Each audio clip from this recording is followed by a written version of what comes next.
Olá, meus queridos amigos, muito bom dia! Muito bom dia, muito bom dia!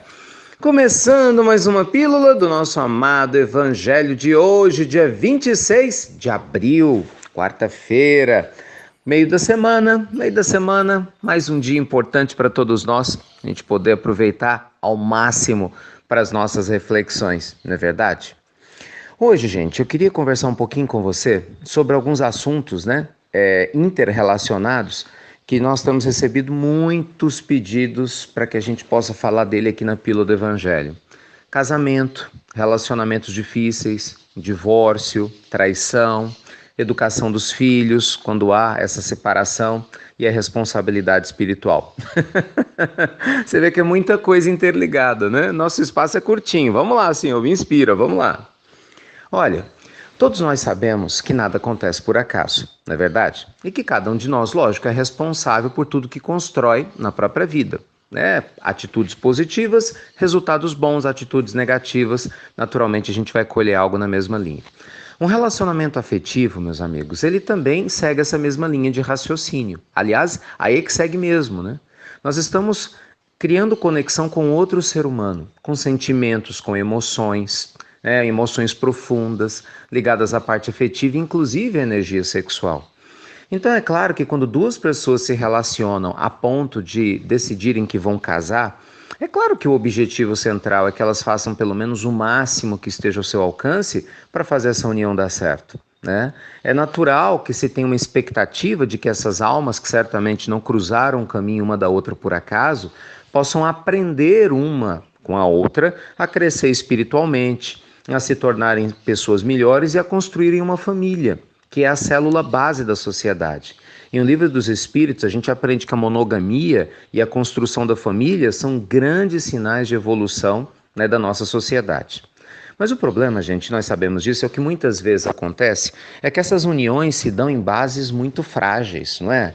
Tem casal que se casa simplesmente porque um quer sair de casa, né? Não porque ame o outro. Tem gente que se casa para poder simplesmente ter relações sexuais, né, de maneira mais livre e não necessariamente porque quer construir uma vida com o outro. Tem pessoas que se casam com interesses financeiros. Enfim, há uma diversidade de possibilidades, né, que não necessariamente o desejo de amar o outro e de construir uma família em comum. Então é lógico que no meio do relacionamento, que não é fácil, não é verdade? Porque a convivência acaba trazendo à tona alguns pequenos atritos, muitas vezes, é natural que essas pessoas que não têm a sua relação baseada em princípios sólidos de afetividade, de respeito, de união, tenham o desejo de, nos primeiros problemas, quererem se separar. E aí é lógico que as dores, essas faíscas, começam a respingar neles próprios e, em alguns casos, nos filhos que já existem. E é aí que mora o problema. Quando a gente ouve que nós somos diretamente responsáveis por relacionamentos que nós terminamos e que muitas vezes, se a gente interrompe essa prova agora, a gente vai retomá-la na existência próxima, é baseada nesse princípio de irresponsabilidade na construção da relação saudável que a gente deveria ter. E muitas vezes a gente não tem essa responsabilidade, a gente age de maneira inconsequente. Então é claro que há casos e casos, cada caso com certeza é um caso, mas em linhas gerais, se a gente está casado, nós devemos sem dúvida alguma fazer o máximo que tiver ao nosso alcance para cuidar dessa relação. Não é? E nós temos tantos recursos, o melhor deles, na minha opinião, sem dúvida alguma, é o Evangelho no Lar. Por quê? Porque o Evangelho no Lar, a gente cria uma base de religiosidade, de espiritualidade, de moralidade superior para o casal. Então, se o casal está ali fazendo o evangelho desde sempre, naturalmente ele vai ter condições de poder falar francamente a respeito dos assuntos do dia a dia. E é lógico que alinhar e até prevenir determinados problemas futuros, porque o evangelho vai trazer essa paz, essa união, essa cumplicidade espiritual para dentro de casa. Né? E vai promover o quê? O diálogo franco, aberto, sincero, respeitoso entre as partes, o que acaba alimentando mais carinho, mais afeto. Né? Mas se infelizmente isso não existe mais, se o casal começa a se desrespeitar, né? Se nós temos um processo a tal ponto que começa a haver traições ou perigo iminente de traições que complicam muito a situação espiritual de todas as partes envolvidas, por mais que isso incomode muita gente, eu sei que incomoda, é lógico que aí sim a gente começa a adquirir alguns débitos kármicos com a lei divina. Por quê? Primeiro, porque a gente vai estar lesando o outro que está do nosso lado. Segundo, que muita gente às vezes passa a envolver outras pessoas que têm outras famílias. Imagina só, como a gente fala em Minas, um angu de caroço, não é? Que começa a ser construído. Então é melhor separar. Não é? Se há o desrespeito, se há em alguns casos o desejo da traição, se há a inviabilidade da convivência em conjunto, é melhor o divórcio. Mas mesmo assim, se o divórcio for necessário, que ele seja feito de preferência em comum acordo, em consenso, para a gente evitar o litígio. E se infelizmente o litígio acontecer, que não seja por sua causa. Ou seja, que você seja a parte que vai procurar viver de maneira harmoniosa, tranquila, e não a parte que vai criar confusão, a parte que vai criar problema. Porque o que muitas vezes nos liga espiritualmente às pessoas que nós estamos ligados é exatamente o que? O ódio, o rancor, a tristeza, a mágoa que a gente gera no outro pela nossa conduta, pelo nosso comportamento. Porque veja bem, vamos ser claros, cada caso é um caso. É lógico que há exceções à regra em que muitas vezes você vai ter um casal que vai viver uma experiência em conjunto e naturalmente eles vão chegar a uma conclusão de que não faz mais sentido essa continuidade. Mas houve o quê? Uma aprendizagem mútua, um respeito mútuo, ambos querem muito bem um do outro e essa separação, esse divórcio é feito de uma maneira harmoniosa, ou mais respeitosa possível. É completamente diferente dos primeiros casos que eu acabei de descrever, concorda? Então é lógico que muitas vezes a gente fala que essa energia kármica se esgotou da relação afetiva e cada um está livre para reconstruir a sua vida. Mas mesmo nesse processo, como no anterior, quando há filhos principalmente, espiritualmente nós temos uma responsabilidade dobrada. De quê? De zelar pelo bem-estar dos nossos filhos. E é o que a gente muitas vezes não vê. Muitas vezes você vê o marido, a esposa mais preocupado com a sua sensualidade, tendo vários casos múltiplos fora do casamento, ajudando a destruir outras famílias e, por que não, a sua própria, ignorando o bem-estar dos filhos.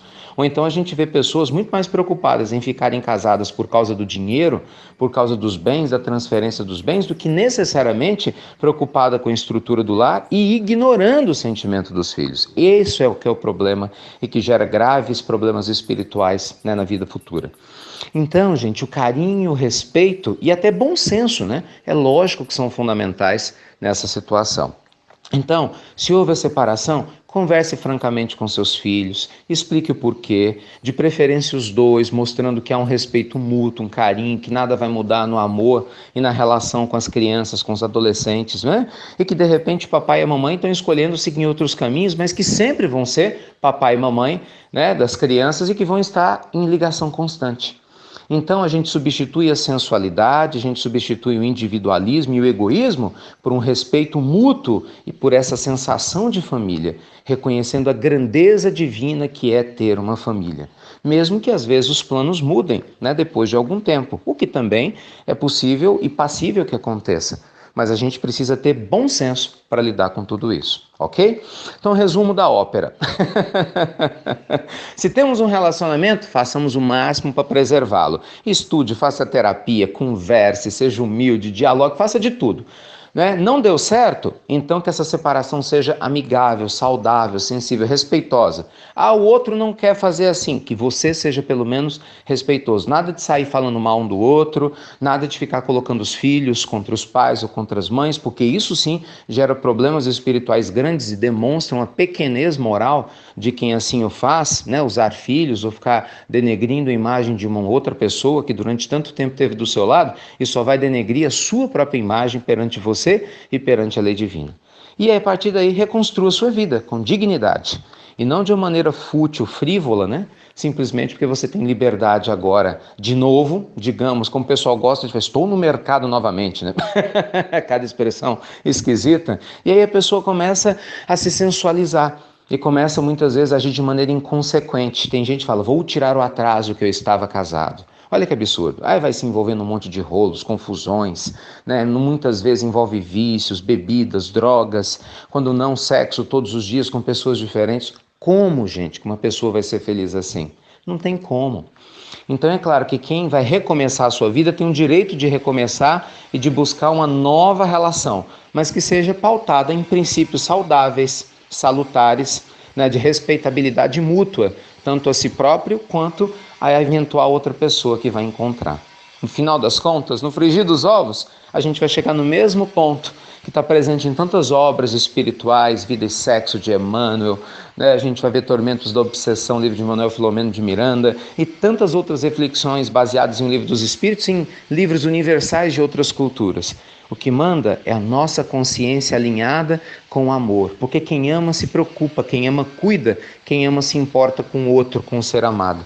Independente se essa pessoa vai cruzar o seu caminho para ficar um dia, 1 ano, 10 anos ou 20 anos, todo ser que cruza o nosso caminho merece o nosso respeito e a nossa gratidão. Tá bom? Bem, desculpem aqui a pílula mais longa, mas realmente o tema é muito complexo, né? Porque são muitos itens. Eu espero que de alguma maneira as pessoas que pediram que nós falássemos sobre essa pílula se sintam contempladas, né, com essa fala. E se não, peço perdão e sugiro a vocês um estudo mais aprofundado nessas obras que eu acabei de citar. Tá certo? Luz e paz a todos vocês, meus queridos amigos. Convite especial. Amanhã nós estaremos em Belo Horizonte, na casa de Joana de Ângeles. Nossa, tão bom! Muito feliz de poder estar lá no bairro 1º de Maio. Estou mandando aí o cartaz para vocês saberem mais detalhes. Quem sabe, né? É uma oportunidade da gente se rever e de conhecer pessoas novas que desejam conhecer uma nova casa espírita maravilhosa e ao mesmo tempo assistir mais uma palestra sobre cura e autocura que nós vamos fazer. Tá bom? Fiquem com Deus, luz e paz, e vocês já sabem. Muito obrigado por tudo e até breve, até muito breve, com responsabilidade sobre os sentimentos de qualquer ser que cruze o nosso caminho. Gratidão sempre, lembre-se disso.